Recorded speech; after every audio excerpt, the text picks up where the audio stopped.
Շնորհակալություն, հարցս ուղղում եմ Հայաստանի Հանրապետության վարչապետին, մեծարգո պարոն վարչապետ, ընտրություններից առաջ բազմիցս խոսել եք պատերազմի եռագլուխ կուսակցության վերաբերյալ, եթե հանկարծ ստացվեր այնպես, որ նրանք իշխանությունը զավթեին, մեզ սպասվում էր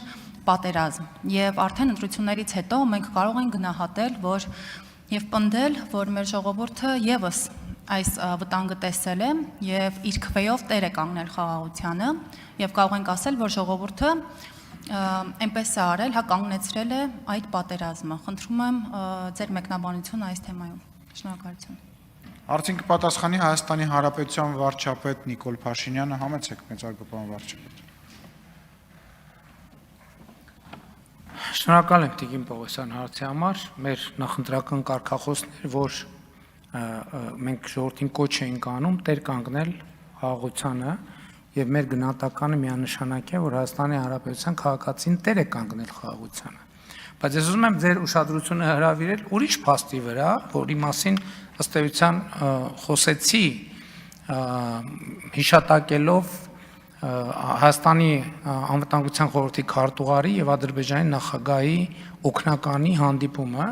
որովհետեւ մենք պետք է մեր իրադրություններին արտաքին աչքով էլ նայենք, որովհետեւ արտաքին աշխարհում եւ ոչ միայն Ադրբեջանում, այլ արտաքին աշխարհում կարող է հարց ցակել։ Մի րոպե Հայաստանի Հանրապետությունում 500,000 քաղաքացի կա, որ մտածում է, որ պետքա ծովից ծով Հայաստանը գնալ վերցնել կամ պետքա Ղարաբաղը հետ բերել կամ պետքա գնալ Ղարաբաղ կամ պետքա վերանայել խաղաղության համաձայնագիրը եւ կամ ինչ որ գրած է խաղաղության համաձայնագրի մեջ ոչինչ մեկա մենք դա չենք անի 500,000 քաղաքացի կա այդտեղ հասկանում եք եթե ընկալումը լինի այնպես որ այդքան մարդ կա ես ուզում եմ հղում անել իմ ընտրություններից առաջ արած հայտարարությանը որ մեզ պետքա սահմանադրական մեծամասնություն, որպեսզի մենք բացառենք պատերազմը։ Եթե մենք հիմա չկառավարենք այս իրավիճակը եւ ընկալում ստեղծի, որ Հայաստանի Հանրապետությունում 500,000 մարդ կա, որ ասում են մենք պետք է Ղարաբաղի շարժումը շարունակենք, եւ պետքա ծովից ծով, այսինքն այդ պատերազմի եռագլուխ կուսակցության գումարն եմ ասում, արձանագրված ձայների։ Դա շատ լրջորեն կսրի քաղաքական, ռազմաքաղաքական իրավիճակ Հայաստանում, մանավանդ այն պայմաններում, երբ որ մենք այսօր ունենք նոր բանակ եւ կարա հարց առաջանա, կարող է այդ բանակը հայտնվի այն մարդկանց ձեռքում, հասկանում եք, ես այս նկատի ունեմ, բայց մենք հո գիտենք իրողությունը, մենք հո գիտենք, որ չկա այդպիսի մարդ, այլ ընտրակաշառք է բաժանվել արտաքին ուժերի օգնությամբ, ովքեր շահագրգռված են, որ տարածաշրջանը պայթի։ Եվ այո, ընտրակաշառքով կոնկրետ պատերազմի սպառնալիք են ստեղծել։ Ինչն էր անհրաժեշտությունը, որ այս նախընտրական շրջանում ընտրություններից 3 օր, 4 օր հետո կամ չգիտեմ քանի օր հետո, ասենք այդ ձևաչափով հանդիպում կազմակերպվի, որպեսզի մենք կառավարենք այդ սպառնալիքը, որպեսզի մենք նաև եւ մենք հարության հետ պետքա բան անենք։ Ես էլ եմ ասում, մենք ճանապարհ ենք անցել եւ ես ուղղ ասել եմ։ Մենք Ղարաբաղի շարժումը չպետք է շարունակենք։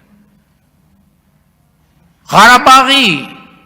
դրոշների արկայությունը մեր երկրի խորհրդանում այդ պատերազմի սպառնալիքը։ Ես ասել եմ ուղիղ, ասել եմ այդ խոսույթներ, այդ 300,000 ադրբեջանցի եւ մենք ո՞նց ենք փակում, մենք ասում ենք այն էլ չկա։ Երբ որ այս դրոշը մարդիկ դնում են այս սեղանին, նրանք դրանով բացում են, սադրում են այդ խոսակցությունը։ Ու հետո դժվար է որոշել ով առաջինը ինչ ասեց, ով հետո ոնց ասեց։ Հիմա գնան հայ, հա, Ղարաբաղի կոնֆլիկտի մասին էլ։ Մենք մեր ճշմարտությունն ունենք Ադրբեջանը։ Առաջինը ով ասեց, առաջինը ինչ արեց, առաջինը ով կրակեց, առաջինը ով սպանեց։ Բայց մենք մեր ճշմարտությունն ունենք եւ հավատում ենք այդ ճշմարտությանը։ Բայց իրանք ճշմարտություն ունեն, որ հավատում են։ Խաղաղությունը սրա մասին է։ Այո, պատերազմի եռագլուխ կուսակցությունը կոնկրետ սպառնալիք է ստեղծել խաղաղության համար։ Որովհետեւ ճիշտ է 720,000 քաղաքացի դեր է կանգնել խաղաղությանը։ Բայց հիմա նայում են թվերին ասում են ոնց 500,000 մոտ քաղաքացի քվեարկելա բանի օգտին, որ գնում ենք Ղարաբաղը հետ բերենք։ Մի րոպե, բայց մենք հիմա ինչով ենք հիմնավորում նաև որ դա հիմնավորում ենք նաև ի հեճուկս են փաստի որ հրապարակ ասում են որ մեր ձայները գողացել են հրապարակները դատարկ են այսօր 2 հոգի մարդ կա հրապարակում ոնց կարա 500,000 մարդու այսինքն 500,000 այդ ֆիքսվածն է ոնց կարա 600-700,000 մարդու ձայնը կեղծված լինի եւ հրապարակը լինի դատարկ եւ ազգային ժողովը լինի դատարկ ոնց կարա կեղծիկ արած իշխանությունը գա ամբյոնից սենց խոսա ոնց կարա տես բան լինի հələ գնացեք տեսեք նախշինում կեղծվածները ոնց են խոսում գնացեք բացեք ասում են վայ հանկարծ չանեք հարավակ բան ապակայունացրեք ասում եմ արեք ում ձայնը կեղծված է դուրս եկեք հրապարակ ցույց տվեք որ ձեր ձայնը կեղծվել է եւ այո այս մարդիկ պատերազմի սպառնալիք են ստեղծել եւ մենք պետքա ջանք գործադրենք որ իրադրությունը չապակայունանա մտեր ասում են վայ Ադրբեջանի բան եկել է Դիլիջան որ եկել է Դիլիջան դա եւս մեկ երաշխիք է նրան որ մենք խաղաղությունը շարունակում ենք ինստիտուցիոնալ զարգացնել հա մենք էլ չենք գնալու գոնե այդ մակարդակում ես ասել եմ որ 29 թվականին եթե իհարկե հրավեր լինի Եվրոպական քաղաքական համայնքի գագաթաժողովին ես եթե հրավեր լինի ես այս գլխից ասում եմ ես գնալու եմ Բաքու բայց մյուս կողմից այս հարցը պետքա պարզաբանվի 500,000 մարդ ասում է որ պետքա մենք Ղարաբաղի շարժումը շարունակենք ոչ չի ասում եւ մենք պետքա թույլ չտանք որ դա հանկարծ տենց տպավորություն ստեղծվի որովհետեւ եթե տենց տպավորություն ստեղծվի այո խաղաղությունը կփլուզվի եւ շատ արագ կփլուզվի Խնդրեմ եթե հարցը Այո, պարոն վարչապետ, պատերազմի եռագլուխ կուսակցության երկու գլուխները խորհրդարան անցան բացառապես ընտրակաշառք բաժանելու շնորհիվ։ Անգամ եղան դեպքեր, որ մարդիկ գալիս են ընտրությանը մասնակցելու, անգամ մեկ օր իրենց պետությունում չէին մնալու, հա, նորից նույն օրը պատրաստվում էին հետ գնալ եւ նման մարդիկ կարծում եմ արդար չի, որ որոշեն մեր եւ մեր երեխաների ապագան եւ ճակատագիրը։ Եվ ես վստահ եմ, պարոն վարչապետ, եթե այս կիրակի ընտրություններ լինեին, պատերազմի եռագլուխ կուսակցության եւ ոչ մի գլուխ անգամ անցողիկ շեմը չի կարողանա հաղթահարել։ Շնորհակալ եմ, եթե որևիցե արձագանք Ես ասում եմ, այն մարդիկ, ովքեր ընտրակաշառք են վերցրել եւ քվեարկել են ըստ ընտրակաշառքի, այո, պատերազմի սպառնալիք են ստեղծել կոնկրետ։ Եվ Գրիգորյանի եւ Հաջիևի հանդիպումը այդ պատերազմի սպառնալիքը կառավարելու համար էր։ Եվ շատ հետաքրքիր այդպիսի արագությամբ հանդիպումներ շատ համեն դեպս ես չեմ հիշում նախկինում, որ այդպիսի արագությամբ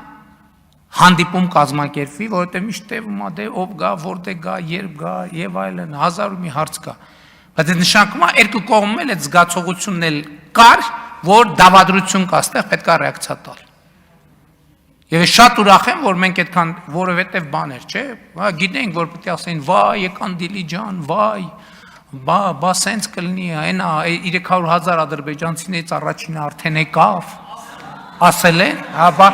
ես մեր հաճախորդներին չգիտեմ,